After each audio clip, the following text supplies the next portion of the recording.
I'd like to call to order this secret conclave of America's media empires. We're here to come up with the next phony baloney crisis to put Americans back where they belong, in dark rooms glued to their televisions, too terrified to skip the commercials. Well, I think... NBC, you are here to listen and not speak. I think we should go with a good old-fashioned public health scare. A new disease. No one's immune. It's like the summer of the shark, except instead of a shark, it's an epidemic. And instead of summer, it's all the time. That is so... Now, I hate to be the guy who derails what everybody else loves. He loves being that guy. But, Janice, we do have standards. This can't be a made-up disease. The only moral thing to do is release a deadly virus into the general public. We do have something we've been holding on to, but it hasn't been tested. Get over here, NBC. Well, we certainly believe in testing, but Wow. Oh, yeah. So, we've got our deadly disease.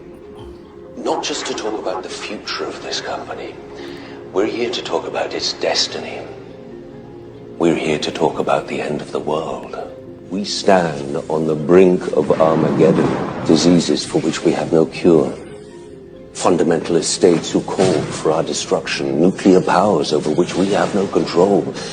And even if we navigate these dangerous waters, we face other, even more inevitable threats. Global warming will melt the polar ice caps within 80 years, flooding 90% of all habitable areas on Earth. Unchecked population growth will overtake food production in less than 50 years, leading to famine and war. This is not conjecture. This is fact. One way or another, our world is coming to an end. Now the question is, will we end with it? What do you propose? I propose that we end the world, but on our terms. An orchestrated apocalypse. One that will cleanse the earth of its population but leave its infrastructure and resources intact.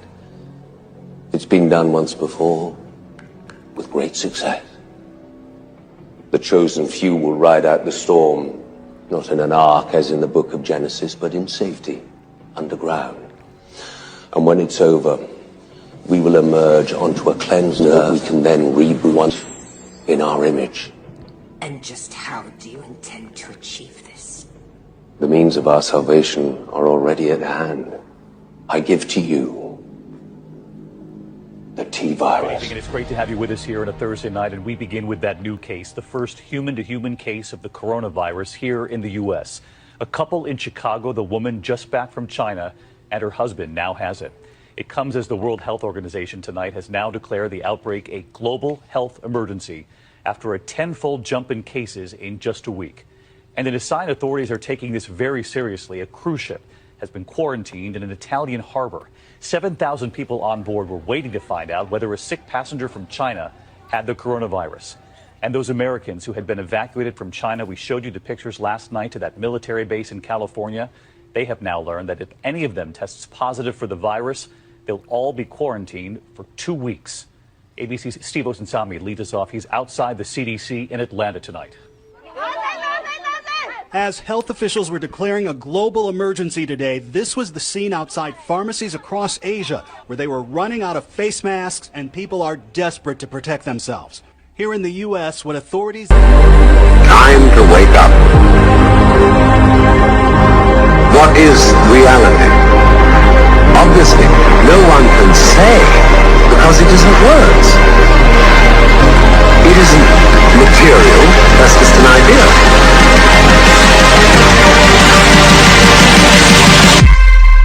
Reality is